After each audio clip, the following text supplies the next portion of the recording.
You're just in time.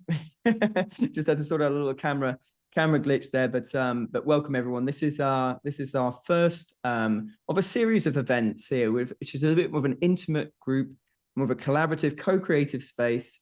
And looking forward to really getting into this today. So this is the Somatic Myths Debusting session, and I'd like to, again, I'll just repeat, or just inviting as much interaction as you like, as much as you desire today. Just by out of interest, by a show of hands, who here has been to one of our introduction to body-oriented coaching events? Out of curiosity. Yeah, Astrid. Anyone else? Okay, Carmen. Cool. And Sylvia. Nice. Okay, wonderful. Well, good to have you back again. For those of you who have been to an event before, and for those of you who haven't, I'll share a little bit about myself. I'm Nathan. I'm the founder of the Somatic School. The Somatic School has now trained over 600 pioneering professionals to coach with body in mind, working with the body's intelligence in the coaching context, supporting clients to access that wisdom of the body, as people sometimes say. We were the world's first somatic coach training program to be accredited by the ICF at level 2, and we recently got an honorable mention at the ICF 2024 Impact Awards. I'll share a little bit more about me a little bit later on. For now, I'd love to hear from some of you. So maybe, and then I'll invite you into an experience, something a bit more experiential. So first, let's just hear from some of you.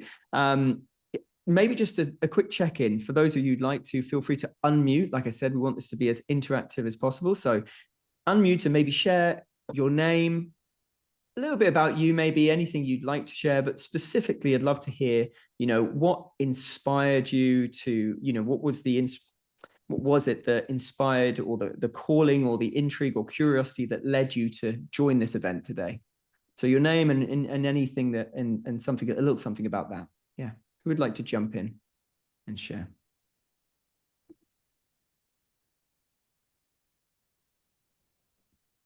Go for it, Sylvia. Hi, yeah, I don't mind going first. So as I said, I did the introduction course or session with you. For me, what led me to make the decision to sign up was my own therapeutic journey through somatic. It was through that process that I decided to shift careers, and I was always thinking to move into the therapy space, complementary therapies, and so on. That I always wanted to stay connected to working with the body.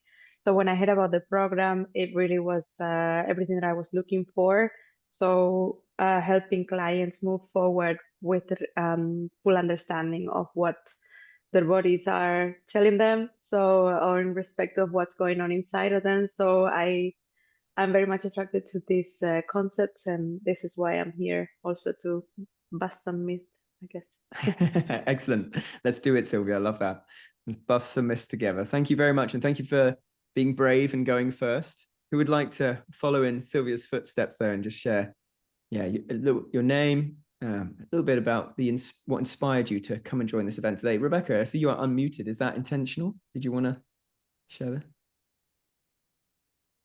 No worries if not. Hi. How do I do it? You are already unmuted, so you can just so you can hear me? Yeah. Yes. Okay. Yeah, that's why I didn't jump in, because I didn't know if I was like muted or not muted. So I've not done a Zoom for a long time. Hi everybody, I'm Rebecca. I'm a working therapist, and I do a lot of talking therapy, but more and more I can see that actually people really need to get the help with trauma and what's going on with their body. So I'm on a journey of learning more so that I can hopefully help more people. And then also at the same time, learning more about my own journey as what I've been through in childhood trauma. So yes, it's very interesting stuff. Great. Good to have you here. Thank you, Rebecca. Thanks for sharing. Yeah, wonderful. Anyone else here also a trained therapist or a helping professional in any capacity? Already working. Okay, cool. Good to see. Okay, lovely. Okay, who else would like to share? Maybe we'll take one or two more. I can do if you want. Okay.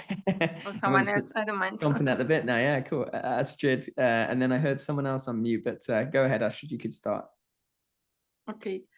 Well, I had an accident when I was 16 with my knee, and I had chronic pain all my life until when I had 6 or 7 surgeries until before COVID. I got a new knee joint. But I also worked a lot of time in trauma and physical trauma with orthotics, prosthetics, and so on. And well, at that time we had ETA here, the terrorist group, and we had all the victims for new limbs.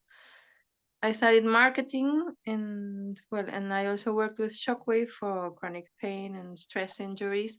But then I changed to an electricity company because I didn't want to travel that much, and I wanted to have time for my family and for children, and that's what I did. But well, after COVID, I had a very strong COVID, and I deep dived again into all this and my personal traumas and so on, and just got the nervous system practitioner certification with Jessica Maguire in Australia. And well, that was perfect because I just got the certification and I just lost my 25-year job. So I thought I needed something else to complement, and I'm doing the somatic experiencing also, and was looking for something with coaching, no? And well, the somatic coaching was the thing that best fits into my plans because I want to dedicate to the corporates with chronic stress, and well, I need certifications, no? Like the ICF and so on. And this was recommended by a colleague with Jessica. Right. A bit long, but no, good to have you here. And for somatic coaching, you're in the right place. And thank you, Jessica, for your friend for getting you here. So fantastic, Astrid. Good. Okay, Carmen, I've seen you raise your hand a few times, so we'll come to you last person, and then we'll get into it.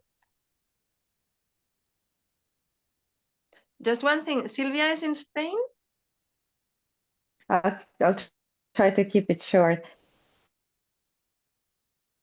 Yeah.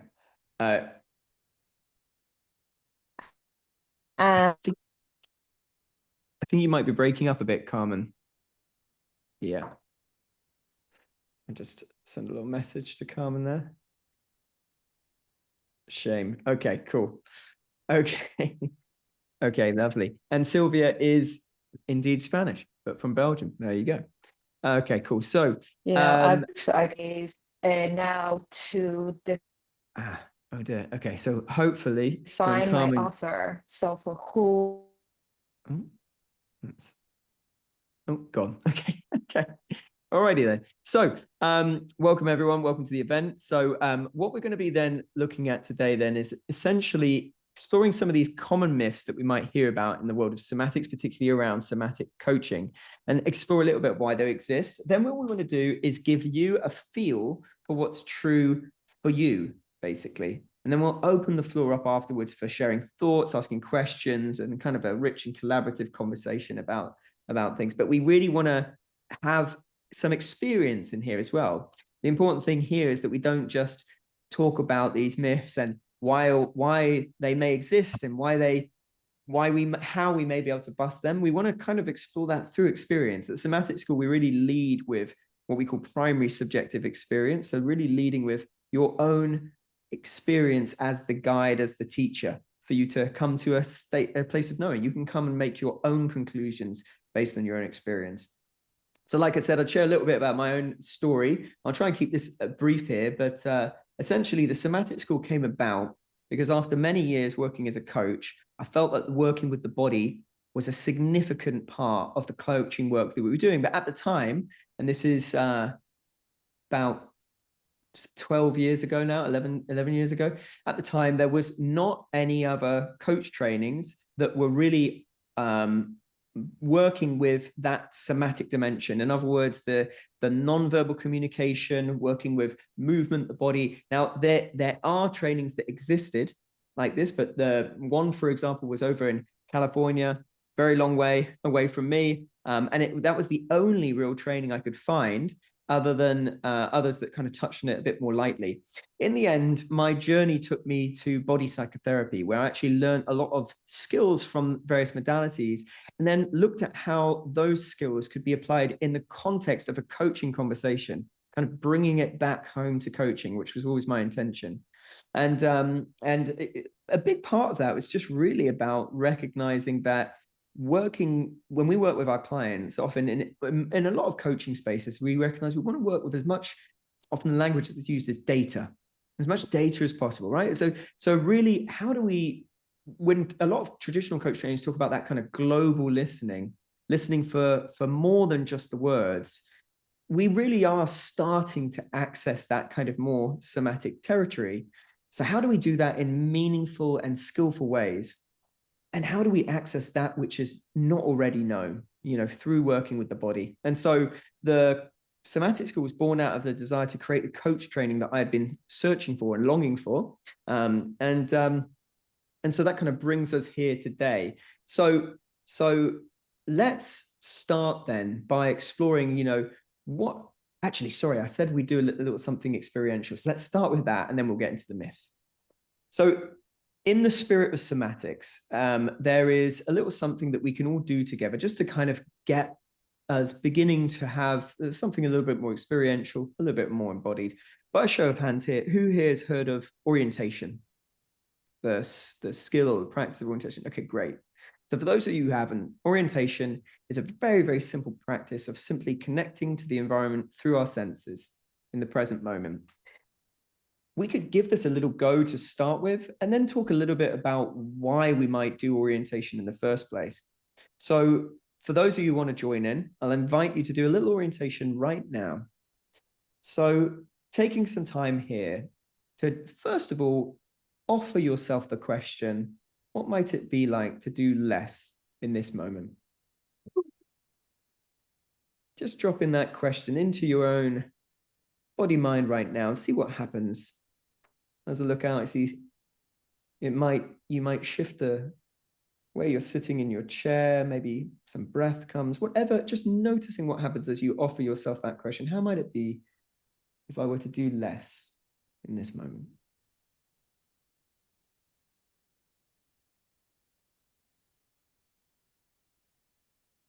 And as you do that, I might invite you to just do one thing. If you were to do one thing right now, it would be to simply see what it's like, see what it might be like to let your eyes go wherever they want to go in this moment. So if your eyes were closed, I'll invite you just to open eyes, and if that feels good for you, and just to take in your surroundings. Notice, rather than looking for something here, rather than searching for something in particular, we're simply noticing what's already reaching you. How is your environment reaching you right now through your visual sense? And you're just allowing the eyes to move freely at a pace that feels right for you. How is the world contacting you right now through your visual sense?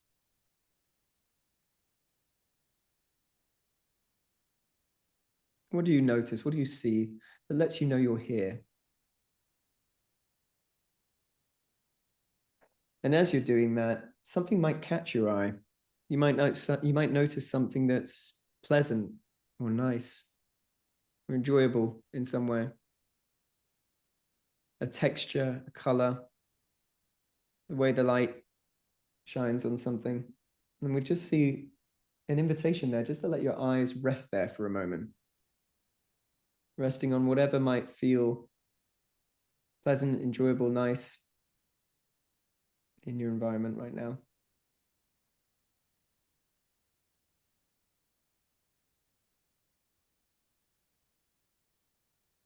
And the moment something shifts, the minute that's no longer enjoyable, we'll just let the eyes once again just roam freely through the space you're in. And you can allow your head and neck to move freely with that. Maybe something else catches your eye, and again, just letting it rest there. No need to name or interpret, simply seeing what you see. as you simply see. And the minute something shifts again, once again, just let your eyes just roam through this space.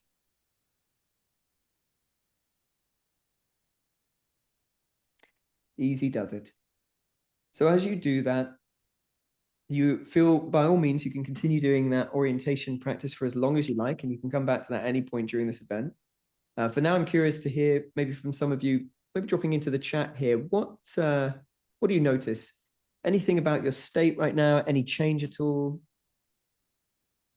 And then maybe nothing at all, but maybe just dropping that into the chat. What do you notice right now about your experience in contrast from before the orientation to now?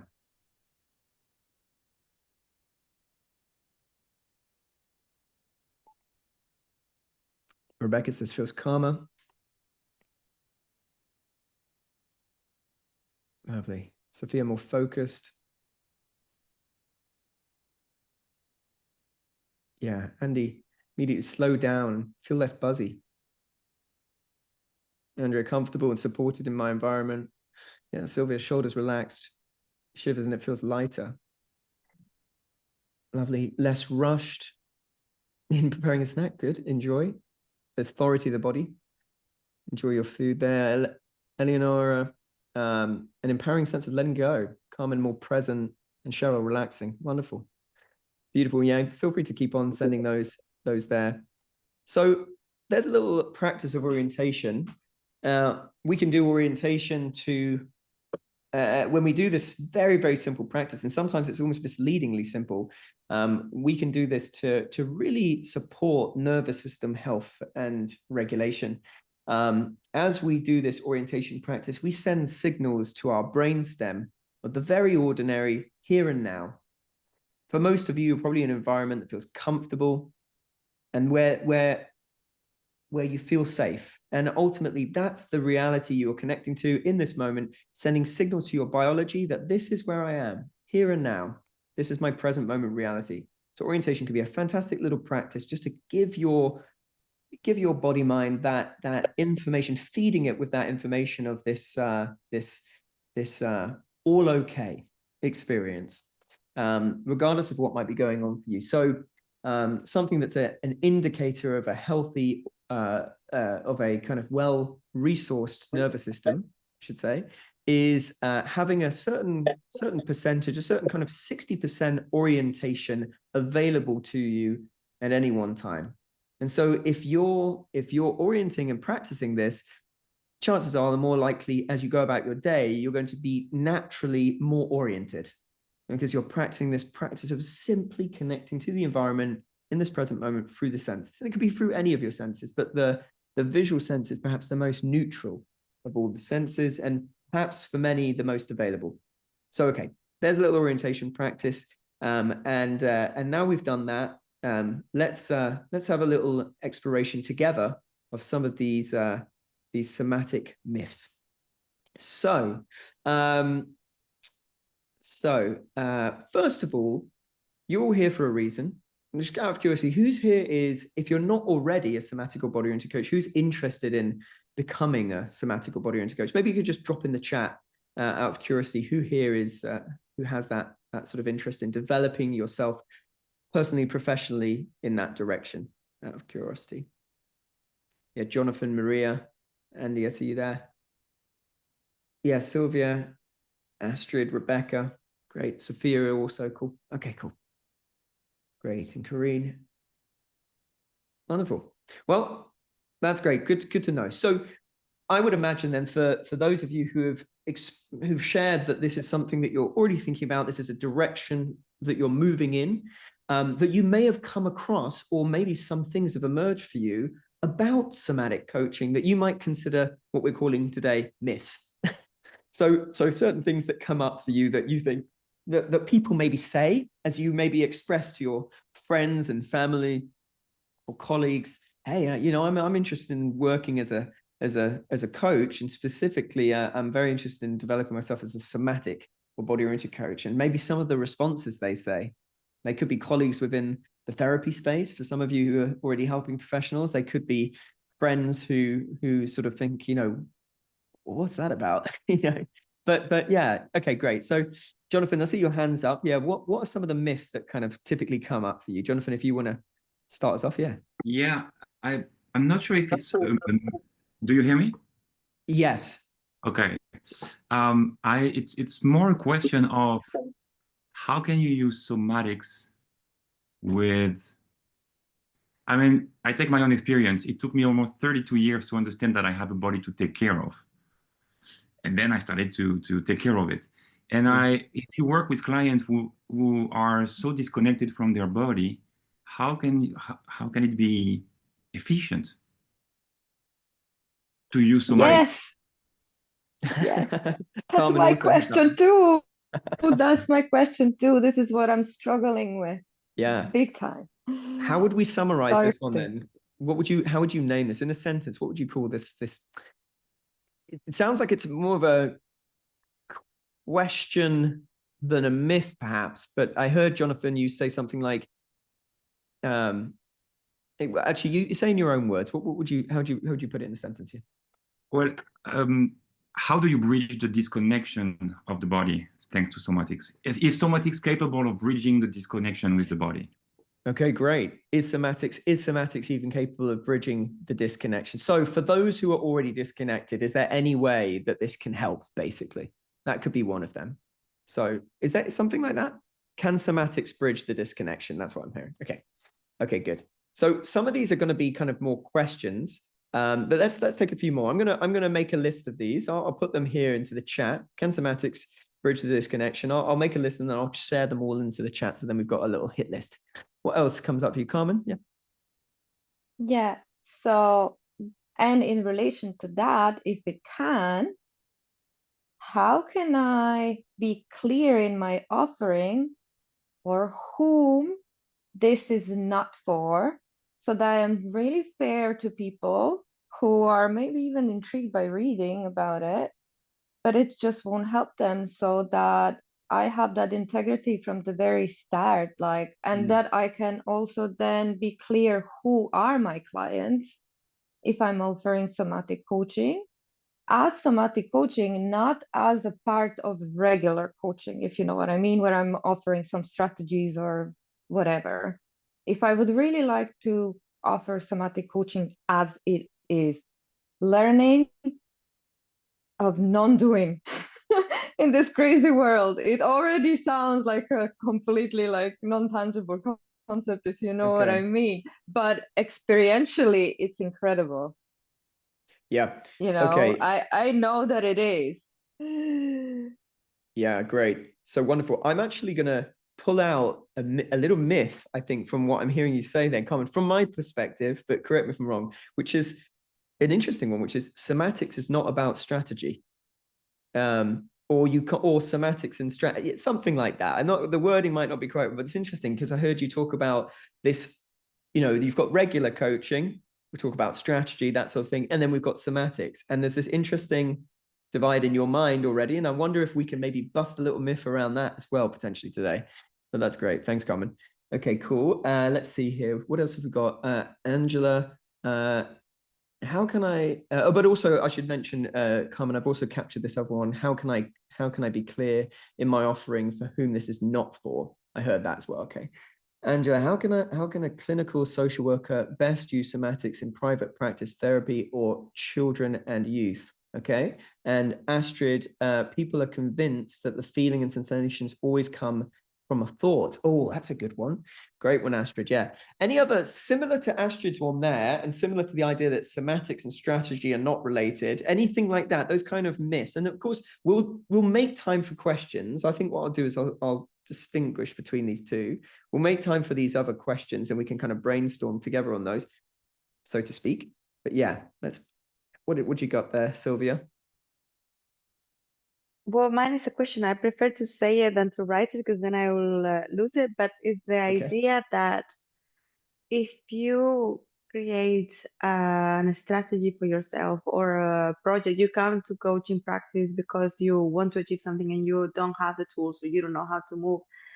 One of the myths that I have encountered by some of the people that I have explained how it works or how I think it works people say, then I will not be able to achieve what I want, because maybe my body will send me the signals that what I want is not for me, or is not authentic for me, but I'm making it up all in my head. Or I'm acting on something that I think I need to do, but it's not in line with what my nervous system is prepared to do, kind of thing. So then they will have to abandon their plans and their projects. So, That makes sense? Yeah, it does. I'm trying to, if you, maybe again for us, you could put that into, if it was a question or a myth. It sounds like it's a question, Sylvia. How would you put that into a simple sort of sentence so we can kind of capture that there? Yeah, what's that for you?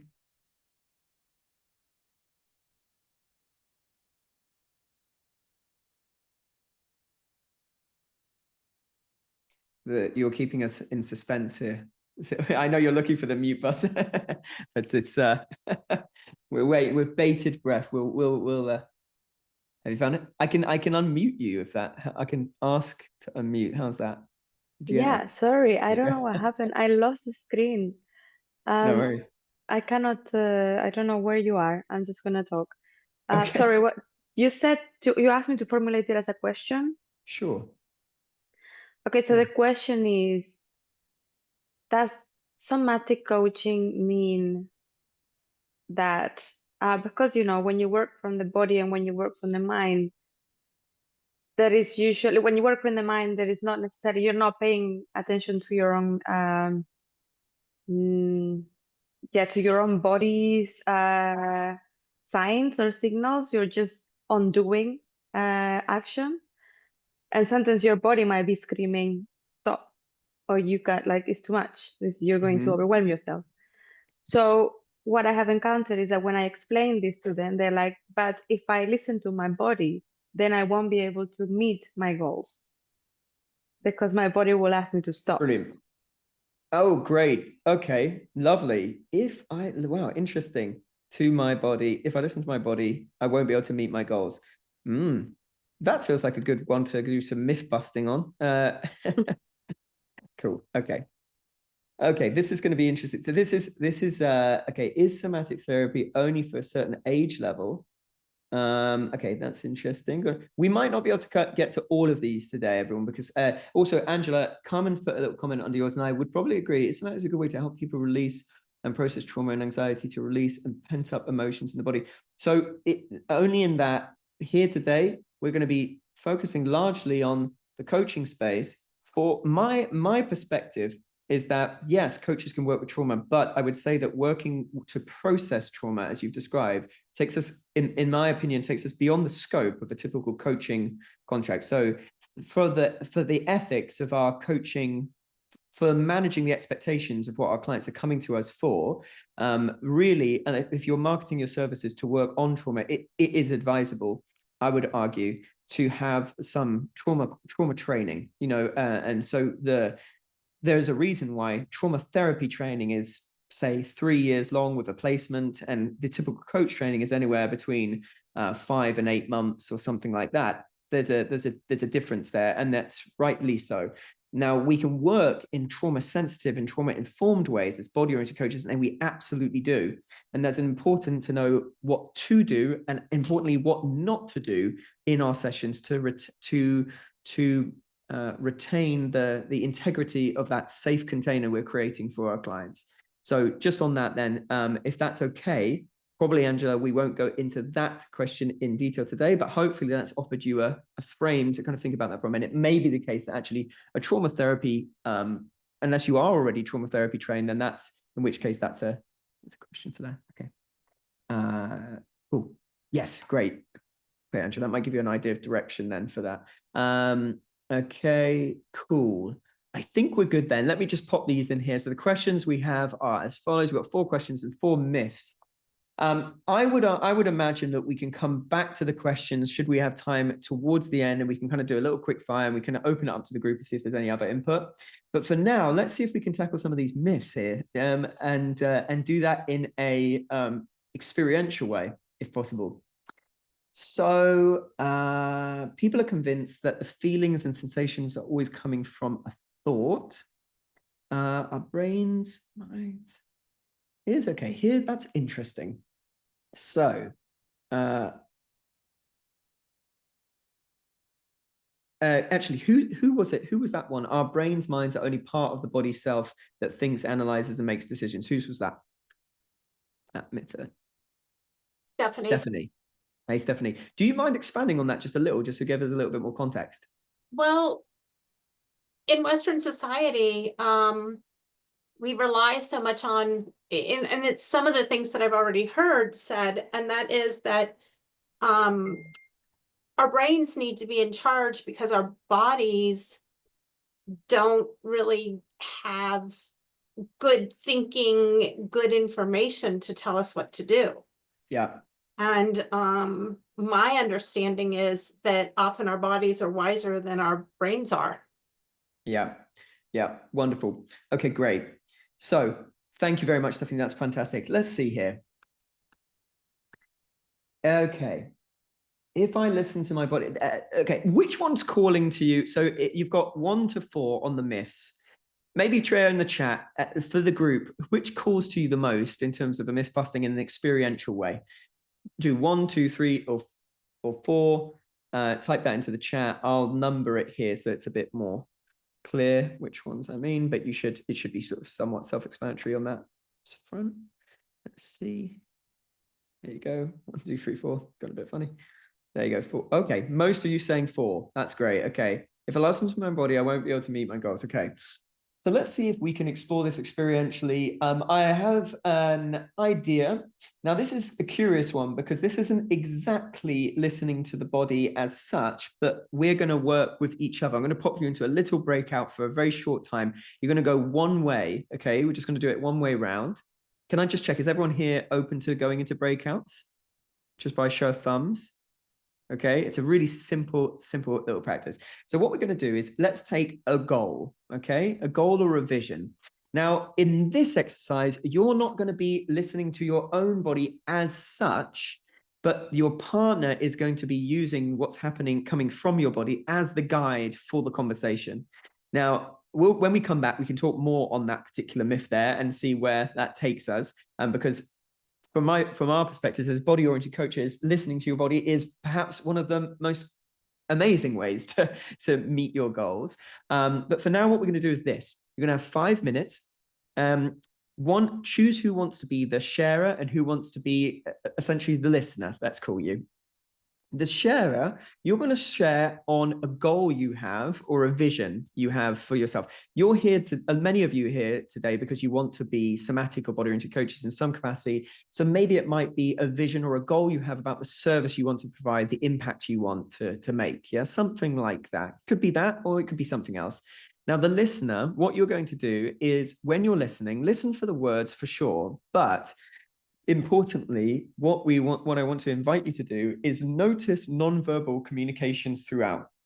Notice as the speaker is sharing, where do their gestures become more animated? Where does their voice become more alive and vibrant? Where do you see a sparkle in their eyes? Where do you see, in essence, moments of resonance being reflected in their nonverbal communications through the body? Yeah, tone of voice, facial expressions, body gestures. And in those moments, when you see what you might imagine to be moments of resonance, I want you to get disproportionately curious about whatever the listener was sharing in that moment. So you'll ask a follow-up question specifically in those moments. So everything else, you're listening, and then you see your listener, the sharer, come alive in this embodied way. And in those moments, whatever they were sharing about, ask about that. We're not naming what you notice in the body. We're not calling, sort of pointing to or bringing the sharer's attention to their bodies in this moment. We just want to get curious about whatever they were talking about in those moments. Does that make sense to everyone? Yeah? Okay, cool. I'll share a little bit more of the science about how this works and how this supports us later if we have time. But for now, I'm going to pop you out into some breakout rooms. You'll have 5 minutes just to choose who's the sharer, 5 minutes to do that. And then maybe give yourself a couple of minutes at the end just to share about how that was for you. Okay, cool. Good to have you back, and nice to see some more of your faces in the space. Okay, so it was a little short exercise here. I'm curious, what did you notice? What did you find? So you're talking about a goal or a vision, and your listener was tracking for nonverbal cues and information, and then getting disproportionately curious in those moments. What happened for you, the sharer? And then, you know, if any of you listeners want to share your experience, you're welcome to. But especially for the sharer, what did you notice?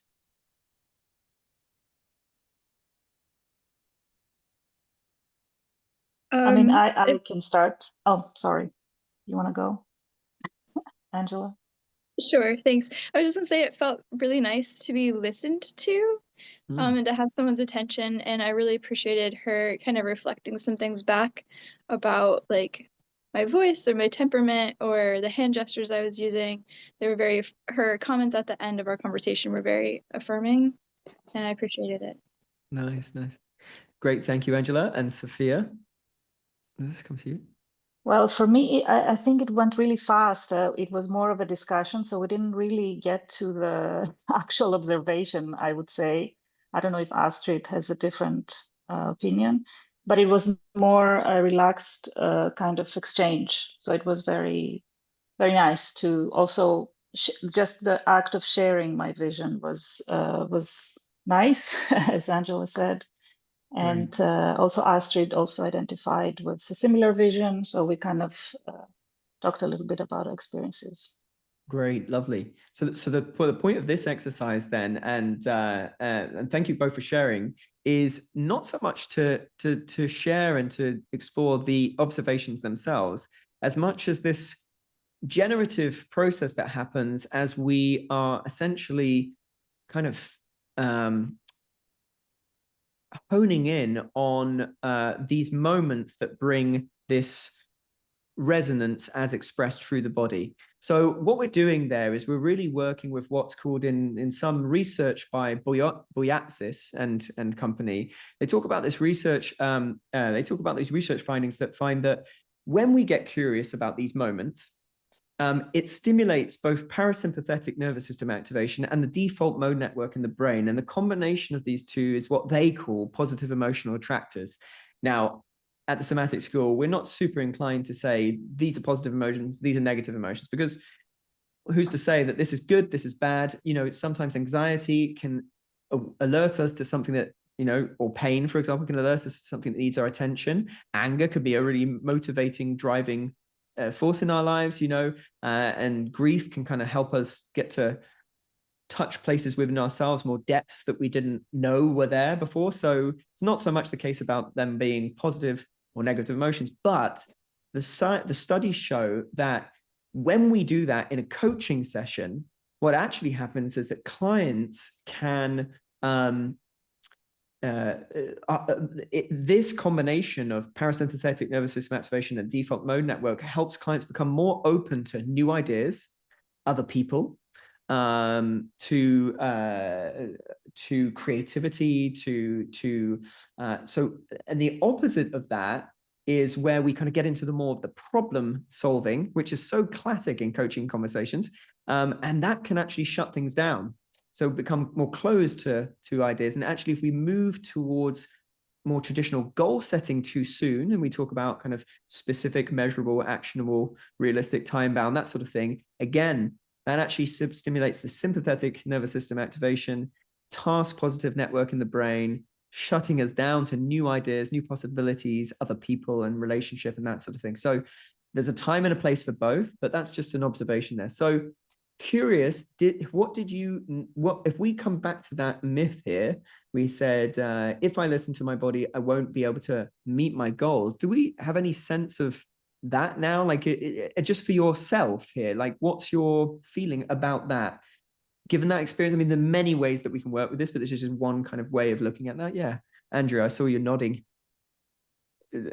passionately. I totally agree, because if we get stuck in the loop of saying the same repeated message to ourselves over and over, without seeing what our body is doing, our body's actually going in the opposite direction and giving us other insight. So just the opposite is true. Brilliant experience. Thank you. Wonderful, Andrea. Yeah, absolutely. The body is sending you these kind of signals, these kind of clues. And more importantly, so we had a listener here, but in the context of coaching or the coach training, that would be your coach, right? This is the coach. And so the coach, by having that awareness of what's happening in the body, is actually supporting the process you just described, Andrea. So you're actually doing that without necessarily even having to say to the client, let's listen to the body, let's explore what's happening, which some clients might not be super open to, or might find a little bit strange at first. You can do so much with the body without even being that explicit about it. Now, of course, in the body oriented coaching skill set, we get very explicit about the body, but this is a very subtle way that you can work with the body in an effective way that kind of bridges that, you know, working towards goals or visions in an embodied way. Okay, cool. So in the course, in the Somatic School training, we call that embodied visioning. That's kind of related to this idea of working towards goals. Okay. So we've not got super long together left, and we could go on like this all day, and it would be great fun. I want to make the best use of the rest of the time that we have. So let's take one more myth, perhaps, from numbers 1 to 4. Sorry, 1 to 3. What calls to you there from those? Maybe you can just drop into the chat. Numbers 1 to 3. Is there any other that we can? In fact, we might not have time to. Okay, 1. Let's see. Yeah, cool. What else? 2. 2. Yes. Okay, cool. Okay. Mostly 1, and there's 2. Let's see. 1 was somatics not about strategy. For that, I would love to take you through a constellations experience, but we simply do not have time. If we do structural constellations work like we do, we train this on the course. This is one of the skills that we use as a body oriented coach. This is a phenomenal way. You'll have to take my word for it now. It's a phenomenal way to work on strategy in an embodied or somatic way. For now, I might say, let's explore number 2. People are convinced that the feelings and sensations always come from a thought. Okay, for this, let's see if we can do this in just a few minutes. It's going to be ambitious. Are you up for it? One more little experience? Okay, we'll do this as a group, so not a breakout. Okay, this is a skill we call embodying in the body oriented coaching skill set. So I'd like you can do this sitting, or you can get up out of your seat and feel free to take up space in the room and move around if you like. I'd like you to imagine, to bring to mind something in your life right now that you feel a little stuck on. Yeah? Something you feel a bit stuck on. We're going to see if we can explore this notion that we think with our bodies just as much as we think with our brains. In fact, our brains, well, we'll come back to that later. I don't want to give too much away. Let's lead with experience. So has everyone got that in mind? Something they're a little stuck on right now, or something that's coming up in the near future that you're sort of not super looking forward to, like, I don't know, lunch with your in-laws or something like that. It could be something simple, not too charged, you know. Everyone got something just by show of thumbs? Okay, wonderful. Okay, try this.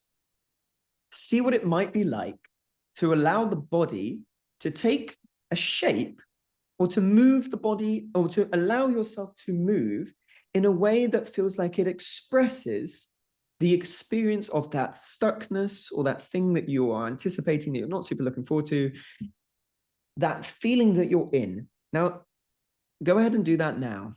Move or take the shape or a gesture or a posture that expresses exactly how that feels, and keep adjusting until you get that just right for how you're experiencing right now.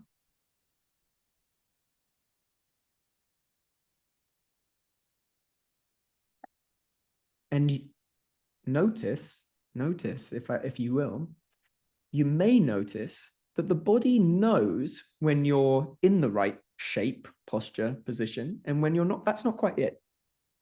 Somehow the body probably is indicating to you, maybe, and for some of you, maybe not, and that's okay. But for many of you, it may be indicating, oh, it's not quite it. And so you can move and change. Okay, cool. So if you've got that, I'd like to invite you to just notice, okay, what comes up, what sensations, what emotions, what associations, memories, etc., in that body position. Now, it's probably not the most enjoyable experience, so I'd like to offer you the opportunity here just to see if you can invite the body to find a shape, a posture, a position that would feel better. or to offer to see if it can find the opposite of that experience in some way.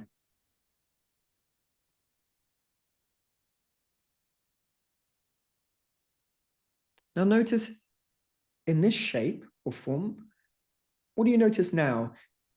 Emotions, sensations, associations, memories. Do some words come here? What do you notice here? And now, just for the next minute or so, I'd like to offer you the opportunity, if it feels right, and only if it feels right to do this, to transition between the two. This first shape, the stuck shape, and this second one, this one that kind of feels better in some way, or the opposite, or more resourcing, whatever it felt like for you. And transition between these two and notice, do you get any insights as you make those movement from one to the other, this contrast? Does it give you any additional information? Yes. Okay, great. I'd love to, if it's okay with you, just to invite you to come back. And mindful of time, we're doing this all in a slightly compressed way, but I hope it's spacious enough that it feels calm enough for you to be enjoying the process. Now, I'd like to check in. Once you've made your way back, what did you notice here?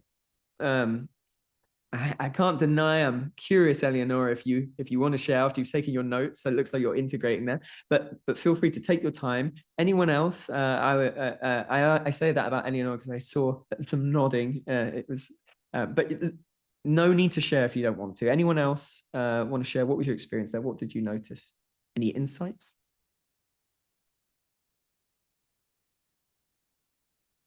Okay, great. Eleonora, we'll come to you. Great. We'll come to you and then we'll come to you, Rebecca. Okay, go for it. So shall I share even the example? So, I mean, share whatever you feel comfortable sharing. So, yeah, so the contraction that I had was very much around my eyesight and not being able actually to see anything in relation to this experience or this thought or this reality that I feel stuck with. And then the opposite was, of course, with my eyes incredibly open and seeing crystal clear, thousands of colors and shapes and sensations. And the message was obviously aliveness in this vision that I could see. And so the message obviously is that there is clarity in this dynamism.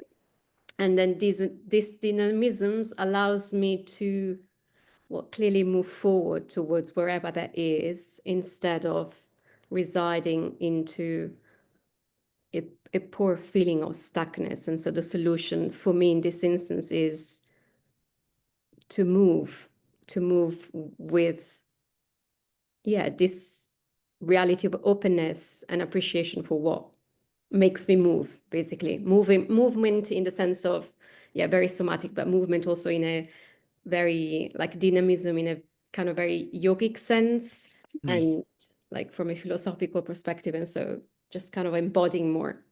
Yeah. And just for the sake of time, and because I want to come to Rebecca, Eleanor, that's beautiful. May I ask you a short closed question? You shared something about solution. Does it feel that the short embodied exploration you just did has given you a sort of a solution for the thing that you were with at the beginning? Is that what you mean by solution? For me, it means push, because I know the solution is just the push to know where I know I need to go. But, it's given you a sense of that clear next step of what? Yes, yes, okay, the direction. Cool. Which is clear, but it's just more, just push a bit. Great. Cool. Very cool, Eleanor. Thank you very much for sharing. Okay. All right. I just want to contract with the group here. So it looks as though we were perhaps a little ambitious with trying to do this in an hour. I wonder, does anyone here, who here has to go at the top of the, not the top of the, half past? Who here needs to give half past? Okay, cool. Andy, okay. Anyone else? Okay, everyone else good to stay on for another 5 minutes or so? Just past the half hour? Yeah, then we can wrap up in a spacious way. Okay, cool. And if you need to leave early, what I might do is, Andy, have you been to an intro event before? You said you had, hadn't you? No, you haven't. Okay.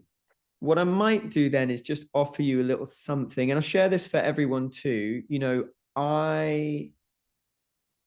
well, okay, no, Andy, I'll just share this with you. If you want to continue the conversation, you want to talk more, you can put this in the link for everyone. Everyone here, if you want to have a call with one of our course consultants, that's a link you can follow there. You can do that anytime. The spaces are limited by their capacity, so you can do that. And also, I'm going to share with you at the end of the call, and Andy, you'll get this in the follow-up email, a course brochure, so you can find out a bit more about the training here at the Somatic School. For now, it's been a pleasure to have you with us, Andy. Thank you. And for everyone else, we'll go for 5 more minutes or so, and we'll just wrap up. But Andy, if you need to jump off whenever you need to. Rebecca, let's come to you and hear your reflections on that.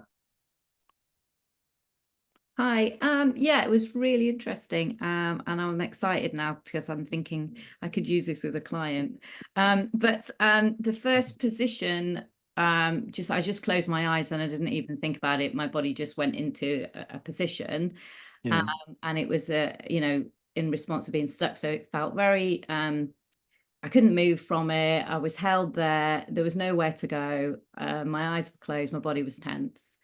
And then you said about maybe another position, I started to move, and then you said perhaps an opposite. So I did kind of let my body just open up in like an opposite position, which then just felt so much more relaxed, much more open. I could breathe. My mind started to work again. And then you said about go back into the original position. And so that transition, I could really see how you could really work with somebody or yourself when you have a body response to a future problem, you know. Right. That could be a way of trying to cope with that future fear or stuckness or whatever, to actually mindfully do the opposite to what your body is telling you to do. Yeah. It Nice. kind of trick you, pull you back sort of thing. Like, is there a rather than there's no way out here, there's you know, maybe there is another way. So now, if I may offer as well, Rebecca, that's beautiful. And what's interesting is that your body also showed you the alternative embodiment too. So your body was sort of showing you that both of those shapes come from you and your body mind.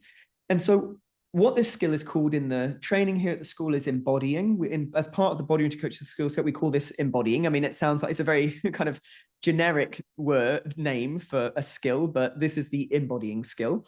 And embodying because we really are bringing our whole body, into the process, into the thinking process. So a bit like this, people are convinced that feelings and sensations always come from a thought. Well, actually here, feelings and sensations and associations, memories, insights are actually originating from the body mind. So not necessarily it's not really top down. This is a bottom up process. And so this is one of the ways that's supported by sciences like embodied cognition, embedded, enacted cognition. They call it the 4 E's actually now, this kind of different science around how our cognition is actually doesn't originate in our brain, but it's actually both embodied and environment, and our interaction with our environment too. Our cognition extends. That's the other one, extended. So that's the fourth E. So that's part of the science around it.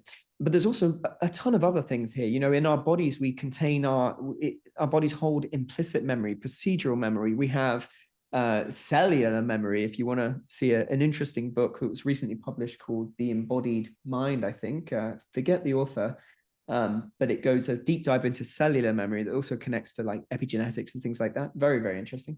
Lots of research there if you're curious about the science. The point is, our bodies contain such intelligence, and quite often our bodies think, for us ahead of our brains, and we can connect in that bottom-up way. So those are 2 myths there, and I'm mindful we've got a few questions. What I think I'm going to do then for the questions is in the follow-up email, I might give a couple of Nathan's thoughts on these questions. Just know that I am not the fount of all knowledge, and this is just my perspective. Feel free to stay in touch with some of your new friends here from the group today and see if they've got any thoughts on the questions here. And of course, like, you've got these questions here to do more research. There are more myths here that we could bust another time. For now, it's been great having you with us. I want to make sure we get you off on time. As I said to to the lovely participant who's just dropped off. If you're curious about becoming a body-oriented coach, if many of you had expressed that it is something you're keen to do, then coming and training here at the Somatic School, it could be a great next step for you. The way to find out if it is indeed the right next step for you is to have a conversation with a real human being and who can explore in a genuinely serviceful way. We have very limited spaces on each course, up to between 15 and 18 people on each intake. And we are only running 4 intakes this year. And so with that in mind, we will never enroll anyone who is not an absolute right fit for the training. So it has to be right for you, but it has to sound right to us too. And we'll know from our experience as to whether this is indeed the right next step for you. But the only way you'll find out that is likely going to be in conversation, in dialogue, ask your questions, etc. The last thing I'll do here, if you haven't heard about the Somatic School training, our accredited diploma in body-oriented coaching, and you want to know more about the details, the features, and what's contained within that training, I've just shared the course brochure into the chat. It's uploading now. And in a matter of seconds, you'll be able to download that directly from the chat. There you go. And that's the course brochure. And let's see. And Carmen, I'll have to read yours once we've wrapped here, because it's a nice long message. So I'll need to come back to that. In the meantime, for those of you who need to drop off now, thank you so much.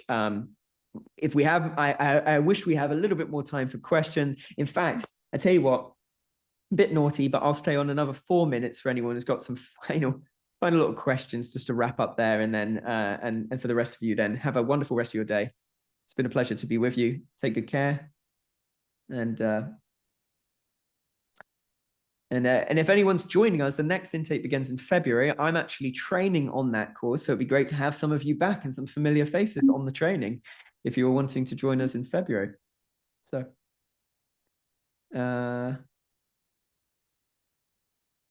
Stephanie, I'm not familiar with that scientist, but I'll look her up. Natureza Gabriel, she sounds very interesting. And Carmen, let's see. Who also went through the training as That's also Gabriel Crum. KRAM, and that's who that is. He's using different names. Oh, okay, cool. I'm looking forward to looking up the science of this individual. Let me see if I recognize any of their literature. No, I'm not familiar. Super interesting. So I look forward to finding out a bit more about that. But science, there's so much science around somatics, and the list is truly endless. But if you're curious and you want to learn more, the science that supports the body-oriented coaching modality, largely, honestly, if you look up the Norton series of interpersonal neurobiology, you will find an endless array of source information, research to corroborate and back up all of the work that we do here. Now, if you want to learn how to actually apply that in practice, come and check it. Come and consider maybe training as a body-oriented coach, because the application of the theory and the research is something else entirely. But knowledge is great. So so it's a great book series, and you'll find many different scientists contributing to that. Yeah, including Deb Dana, some of you may have heard of, polyvagal theory, and Stephen Porges and Daniel Siegel and Louise Conzoli. I think that's right. You can pronounce the surname. Might be wrong. Okay. Any other final questions? No? All right then. Well, it's been a pleasure once again. Thank you so much, and have a wonderful rest of your evening. Take good care, or day, as the case may be. Bye-bye. Bye for now. Nathan, one question, but not really.